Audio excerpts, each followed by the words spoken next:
Hello friends, this is Hitesh and welcome to special notes. दोस्तों, आज की इस वीडियो में हम बात करेंगे भाषा दक्षता का विकास। ठीक है, यानी भाषा में, हिंदी भाषा में दक्षता या निपुणता कैसे प्राप्त करें, उसका कैसे विकास करें, उन सब चीज़ों की हम इस वीडियो में बात करने वाले हैं। भाषा सीखने की मनोवैज्ञानिक दक्षता के अंदर जिज्ञासा, अनुकरण, अभ्यास, ये तीनों चीज़ें शामिल होती हैं। और बालक जीवन में जो भी नवीन दृश्य घटना देखता है या सुनता है, उस संबंध में वह जानने की इच्छा करता है। यह क्या है? जिज्ञासा है। बालक जीवन में जो भी कुछ नया देखता है, कोई भी घटना, कोई भी दृश्य या कुछ सुनता है, तो उस संबंध में वह जानना चाहता है और नई चीज़ें उसके बारे में पूर्ण तरीके से जानना चाहता है। ये क्या है? उसकी जिज्ञासा है। इस जिज्ञासा की पूर्ति के लिए वह तोतली बोली में, संकेतात्मक भाषा में अपनी जिज्ञासा प्रकट करता है। इससे अनुकरण को बल मिलता है। इसके पश्चात वह इसके अभ्यास में लग जाता है।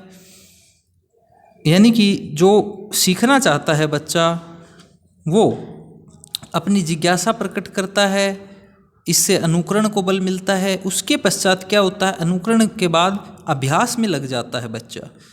फिर है मनोवैज्ञानिक प्रवृत्तियों की प्रक्रिया में बालक की आँखें, कान, हाथ, पैर और ध्वनि अवयव अधिक सहायक होते हैं। यानी जो भाषा है उसके शिक्षण में बालक की आँखें, कान, हाथ, पैर और ध्वनि अवयव अधिक सहायक होते हैं। स्वस्थ, तीव्र बुद्धि और संतुलित भावों वाले बालक की भाषा शब्द भंडार अति कमजोर अवस्था वाले बालक की तुलना में अधिक होते हैं।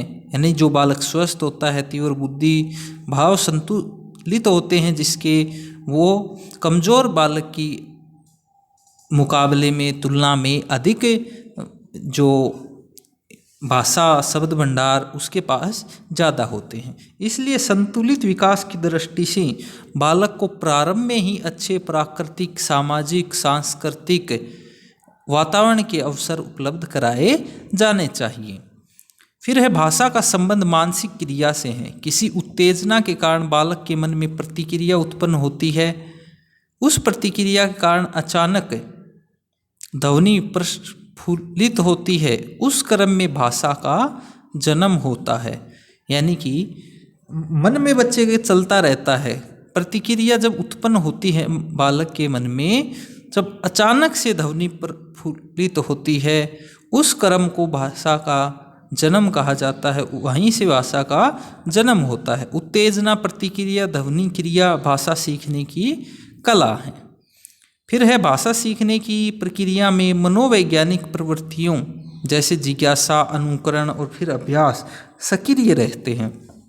ठीक है, यही भाषा का मनोविज्ञान है। यानी सबसे पहले बच्चे में जिज्ञासा आएगी, फिर उन चीज़ों का बच्चा अनुकरण करने लगेगा, अभ्यास होगा और धीरे धीरे भाषा बच्चा सीख जाता है।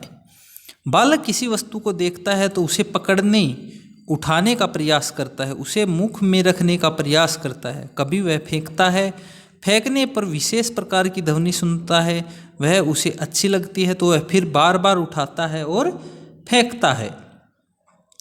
ये क्रम, मतलब ये जो है, ये चलता रहता है। माता पिता के धमकाने पर वह उनके मुख की ओर देखता है। बड़े भाई बहन माता पिता के लिए माँ पापा बोलकर जब पुकारते हैं तो वह शिशु सुनता है, वैसे ही बोलने की चेष्टा करता है। अर्थात जैसे कोई बच्चा होता है तो वह अपने बड़ों को जैसे बोलता हुआ देखता है, उसी प्रकार से बोलने की चेष्टा भी वो करता है। धीरे धीरे प्रयत्न से वह भी माँ पापा बोलने लग जाता है। यहीं से उसकी भाषा सीखने की प्रवृत्ति का विकास प्रारंभ होने लगता है। अर्थात भाषा सीखने में अनुकरण का सर्वाधिक महत्व है। भाषा में जब भाषा सीखते हैं उसमें अनुकरण का सबसे ज़्यादा रोल है। ठीक है दोस्तों, तो ये चीज़ आपको ध्यान रखनी है।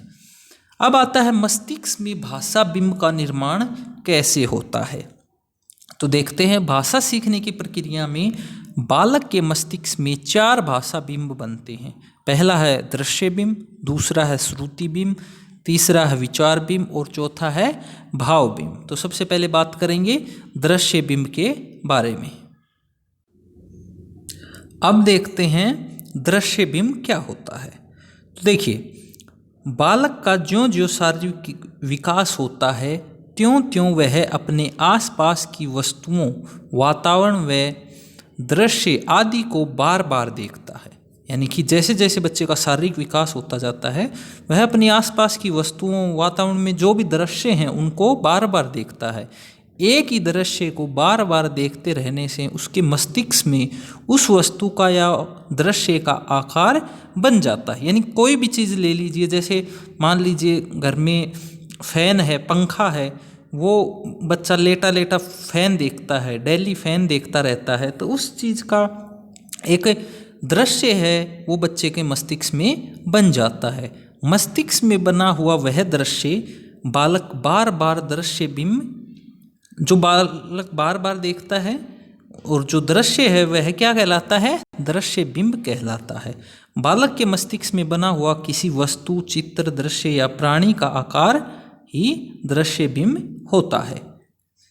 फिर आता है दोस्तों, फिर बालक बदली हुई परिस्थिति में भी अनुभूत दृश्य बिंब के आधार पर उस दृश्य को पहचानने लग जाता है। यानी कि मान लीजिए अपन फैन की बात कर रहे हैं, फैन लगा हुआ है जहाँ बच्चा रहता है।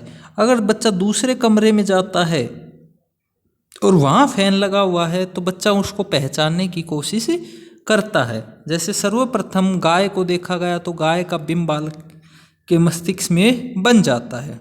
बार बार गाय को देखकर वह बिंब परिपुष्ट हो जाता है। फिर बदली हुई परिस्थिति में भी गाय को देखकर वह पहचान जाता है। यानी कि मस्तिष्क में किसी भी वस्तु या चीज़ का जो दृश्य है वो सेव हो जाता है, ये हम कह सकते हैं।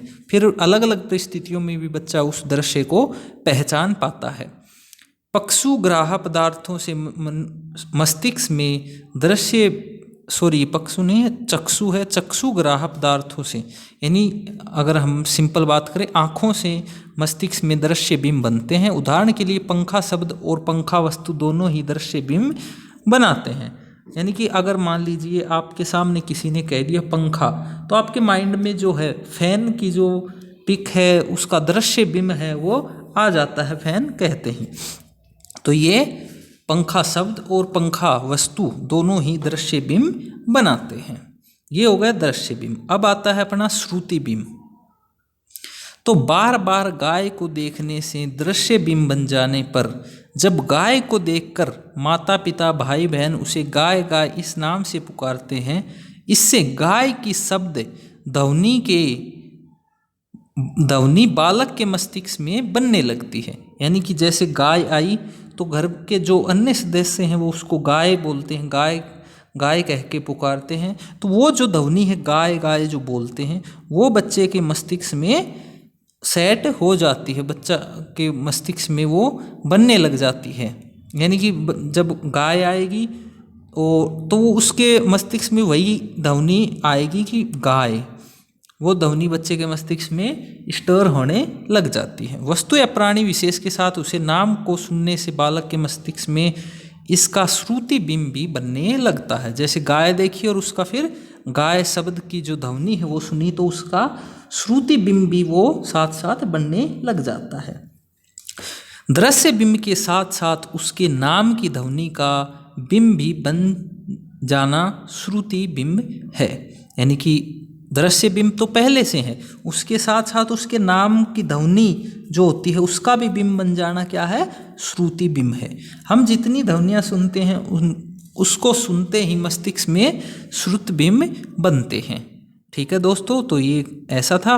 फटफट की ध्वनि कानों में आते ही मोटरसाइकिल का बिंब बनने लग जाता है। यानी जो मोटरसाइकिल की आवाज़ होती है वो हमें पता है कि हमने मोटरसाइकिल देखी है और ध्वनि भी अगर हमारे माइंड में है तो जब हमें ध्वनि सुनती है तो उसका जो बिंब है वो माइंड में आ जाता है।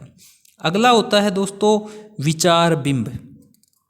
वस्तु विशेष को देखने से बने दृष्टि बिंब और उसका नाम सुनने से बने श्रुति बिंब, ये दोनों मिलकर बालक के मस्तिष्क में उस वस्तु का संप्रत्य अवधारणा बनाते हैं। ठीक है, यानी कि उस जैसे आपके माइंड में गाय है और गाय की ध्वनि भी है, यानी कि दृश्य बिंब और श्रुत बिंब दोनों हैं। अब क्या है, ये जो अपना है विचार बिंब, यानी कि जब आपको ये कहा जाता है तो हम उस गाय के बारे में विचार करते हैं, हमारे माइंड में, हमारे मस्तिष्क में उसके बारे में चीज़ें आने लगती हैं कि वो सफ़ेद होती है, गाय कैसी होती है, क्या होती है, ये सारी चीज़ें विचार आते हैं। तो यही क्या है, विचार बिंब है। ये प्रत्यय अभ्यास से दृढ़ हो जाते हैं। दृश्य बिंब व श्रुति बिंब से मिलकर बना हुआ प्रत्यय अभ्यास से इतना दृढ़ हो जाता है कि वस्तु की अनुपस्थिति में भी बालक उसका विचार करने लगता है। यही विचार बिंब कहलाता है। यही है जो है वो विचार बिंब कहलाता है। वस्तु की अनुपस्थिति में प्रत्यक्षीकरण की मानसिक क्रिया से विचार बिंबों का निर्माण होता है। यानी कि ये दृढ़ हो चुके दृश्य बिंब और श्रुति बिंब बच्चे के माइंड में दृढ़ हो चुके हैं, तो जब वस्तु उसके सामने नहीं होगी तो भी बच्चा उस चीज़ के बारे में सोच सकता है। वस्तु की अनुपस्थिति में ये हो गया। आयु वृद्धि के साथ साथ बालक अनेक प्रकार की मानसिक क्रियाएं करने लगता है। बालक उनमें आकार, ध्वनि, गुणों आदि के आधार पर तुलना करता है या समान गुणों में नामकरण करता है। इस प्रकार विचार बिंब में निरीक्षण, तुलना, प्रत्याहार, सामान्यीकरण, नामकरण आदि क्रियाएं होती है, जबकि दृश्य और श्रुत बिंब शारीरिक क्रियाओं के परिणाम स्वरूप हमें प्राप्त होते हैं। जैसे ही हम किसी वस्तु को देखते अथवा किसी वस्तु की ध्वनि को सुनते हैं, मस्तिष्क में दृश्य बिंब बन जाते हैं। तो ये थे विचार बिंब। अब आता है दृश्य बिंब, श्रुति बिंब और विचार बिंब पढ़ लिया हमने। अब एक है भाव बिंब। विचार बिंब के पश्चात बालक में भाव बिंब का निर्माण होता है। ये सारी चीज़ें क्रम से होती हैं दोस्तों, ये चीज़ भी ध्यान रखने योग्य है। अब देखिए, विचार बिंब की विकसित अवस्था ही भाव बिंब है। किसी वस्तु या दृश्य की अच्छाई, बुराई, गुण अवगुणों के विचार से बालक में विचार बिंब बनने लग जाते हैं। ठीक है, विचार बिंब के सामंजस्य से उसमें प्रसन्नता, क्रोध, करुणा, प्रेम आदि के भाव पैदा होते हैं। यह भाव बिंब है। जैसे विचार बिंब से गाय का स्वरूप, उसके गुण, दोष आदि विचार के बालक के मस्तिष्क में उभरने लगते हैं। फिर वह सोचता है गाय बहुत लाभकारी पशु है, गाय हमारी माता के समान है, वह पूज्य है। इस प्रकार के भावों का पैदा होना ही क्या कहलाता है, भाव बिंब की कोटि में आता है। जैसे अब हम बात करें, सबसे पहले आता है दृश्य बिंब। दृश्य बिंब क्या है, बच्चे ने चीज़ देखी, उसके माइंड में उस चीज़ की आकृति है, दृश्य है, वो सेट हो जाता है, दृश्य बिंब। फिर आता है श्रुति बिंब। किसी भी चीज़ के शब्द की ध्वनि को सब सुनता है तो उसकी दृश्य बिंब, श्रुति बिंब माइंड में बन जाता है। जैसे गाय का एग्जाम्पल लिया था, गाय को देखेगा, फिर उसके श्रुति यानी उसकी आवाज़ सुनेगा, ध्वनि सुनेगा, गाय के साथ साथ गाय को जब आती है तो घर के बड़े कहेंगे गाय, तो गाय का दृश्य देखकर और उसके बारे में सुनकर ये माइंड में चला जाता है, ये गाय होती है। फिर जब अनुपस्थित हो वो चीज़, तब भी उसके बारे में विचार कर पाना क्या होता है, विचार बिंब। और विचार बिंब का विस्तृत रूप क्या है, भाव बिंब। जब हम उसके बारे में इतना सोच सकते हैं कि भाई उसमें क्या अच्छाई है, बुराई है, सारी चीज़ें अगर सोचने लग के योग्य हैं तो वो भाव बिंब हो जाता है।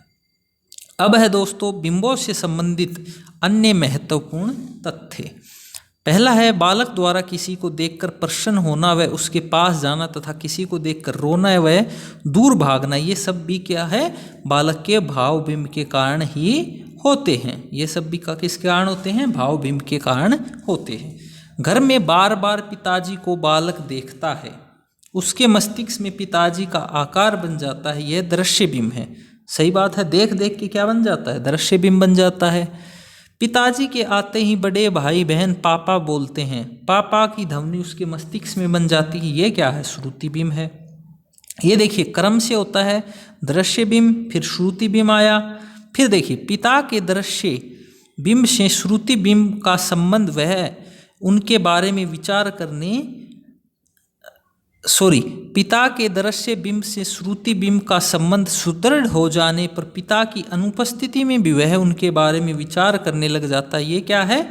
विचार बिंब कहलाता है। दोगे दृश्य, श्रुति और ये विचार बिंब। कभी कभी वह पिताजी के गुणों को स्मरण कर बालक में पिताजी के प्रति प्रेम, श्रद्धा, भाव पैदा हो जाते हैं। ये क्या है? भाव बिंब है। 4 बिंब होते हैं, एक एग्जाम्पल से चारों बिंब हमने समझ लिए। अब है शैशवावस्था में दृश्य बिंब श्रुति बिंब बनते हैं। धीरे धीरे बड़ा होने पर विचार बिंब व भाव बिंब बनने लगते हैं। इन बिंबों के सहयोग से बालक में भाषा का विकास होता है। ये जो बिंब हैं, इन्हीं बिंबों से बच्चे के अंदर भाषा का विकास होता है। फिर है बालक के मन में अंगों का विकास। भाषा के 5 अंग माने जाते हैं या माने गए हैं। पहला है शब्द भंडार, वाक्य विन्यास, अभिव्यक्ति, वाचन और लिपि ज्ञान। तो सबसे पहला है शब्द भंडार। देखिए, स्मिथ के अनुसार 1 वर्ष तक बालक 3 शब्दों तक सीख पाता है। यानी जब बच्चा 1 वर्ष का हो जाता है, 12 महीने का बच्चा हो जाता है, तो लगभग 3 शब्दों को ही सीख पाता है। फिर तीव्र गति से उसका शब्द ज्ञान बढ़ता है। 5 वर्ष की अवस्था तक वह वस्तुओं के नाम, परिवार, पशु पक्षी के नाम, रंग, आँख आदि जानकारी प्राप्त कर लेता है। 6 वर्ष की अवस्था तक सामान्यतः 2500 शब्दों तक का बोध उसे हो जाता है। 1 साल में 3 शब्द और 6 साल आते 2500 शब्द वह सीख लेता है, यानी उसके माइंड में आ जाते हैं। 9 वर्ष की अवस्था तक बालक लगभग 5000 शब्द सीख लेता है। तो ये तो था शब्द भंडार। फिर आता है वाक्य विन्यास। प्रारंभ में बालक 1-2 पदों वाला वाक्य बोलता है। उसकी बोली अस्पष्ट होती है। 5 वर्ष की अवस्था तक वह शुद्ध व पूरे वाक्यों का प्रयोग करने लग जाता है। यानी 5 वर्ष तक बालक जो है वो पूरे वाक्य बोलना शुरू कर देता है। फिर है अभिव्यक्ति। प्रारंभ में 3 वर्ष की अवस्था तक अस्पष्ट व मौखिक अभिव्यक्ति करता है। 6 वर्ष की अवस्था तक उसके उच्चारण में स्पष्टता आ जाती है। ठीक है, अभिव्यक्ति वह स्पष्ट तरीके से कर सकता है। कब? 6 वर्ष तक की अवस्था में।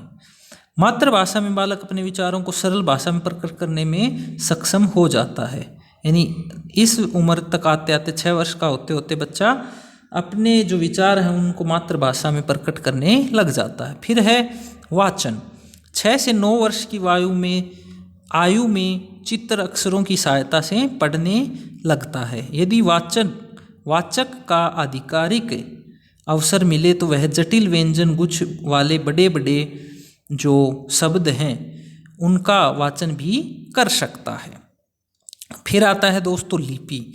बालक के हाथों की मांसपेशियां 5 वर्ष की आयु तक अति कोमल होती हैं। ठीक है, यानी बच्चों की जो हाथ की मांसपेशियां होती हैं, उंगलियां होती हैं, 5 साल तक कोमल होती हैं। उसके बाद में धीरे धीरे सुदृढ़ हो जाती है। अतः 5 वर्ष की आयु के बाद लिखने का अभ्यास कराया जाता है। दृश्य बिंब तथा श्रुति बिंब के पश्चात लिखने का अभ्यास कराया जाना चाहिए। तो ये कुछ इंपॉर्टेंट बातें थी। अब है अशुद्ध उच्चारण के क्या कारण हो सकते हैं। तो अशुद्ध उच्चारण के दोस्तों कारण क्या हो सकते हैं? कारण ये हो सकता है कि शिक्षक द्वारा ही अशुद्ध उच्चारण करना, मनोवैज्ञानिक कारण जैसे भय लगता हो बच्चे को, किसी चीज़ का डर हो, आत्मविश्वास की कमी हो, क्षेत्रीय प्रभाव जैसे जिस भाषाई क्षेत्र से बच्चा आता है तो वो उसका भी प्रभाव हो सकता है। प्रयत्न, तेजी से बोलना, बनकर बोलना, अस्पष्ट बोलना। कई बार बच्चे जैसे हम कहते हैं इतराते हैं तो वो अस्पष्ट बोलने लग जाते हैं, बनकर बोलते हैं। शब्दों के ज्ञान से अनभिज्ञ हो तब भी उच्चारण अशुद्ध हो सकता है। स्वर यंत्र में ही विकार हो, जैसे किसी का गला खराब हो या कुछ भी दिक्कत हो तो भी बच्चा अशुद्ध बोल सकता है। तो अब है उच्चारण दोष के निराकरण के उपाय। पहला, ध्वनि तत्वों का ज्ञान करवाना चाहिए। शुद्ध बोलने वालों की संगत में अगर बच्चा रहेगा तो वह भी शुद्ध बोलना सीखेगा, क्योंकि अनुकरण सबसे, भाषा सीखने में अनुकरण का जो योगदान है वो सबसे ज़्यादा माना जाता है। अध्यापक के द्वारा शुद्ध उच्चारण होना चाहिए और प्रेम पूर्वक व्यवहार होना चाहिए। तो ये कुछ उपाय हैं जो भाषा की उच्चारण दोष को दूर कर सकते हैं। दोस्तों आज की इस वीडियो में इतना ही। हमने भाषा की जो शिक्षण है उसमें दक्षता कैसे प्राप्त करें, भाषा में दक्षता कैसे प्राप्त करें, कैसे इसका विकास हो, इन सब चीज़ों को पढ़ा है। बाकी वीडियो अच्छी लगी हो तो दोस्तों आप शेयर कर सकते हैं अपने अपने प्लेटफॉर्म्स के ऊपर, चाहे वो अपना स्टेटस हो, अपने ग्रुप्स हों, या अपने फ्रेंड्स के साथ भी शेयर कर सकते हैं। बाकी मिलेंगे दोस्तों इसी प्रकार की एक और वीडियो में। तब तक के लिए दोस्तों खुश रहिए, मुस्कुराते रहिए। जय हिंद, टेक केयर, बाय बाय।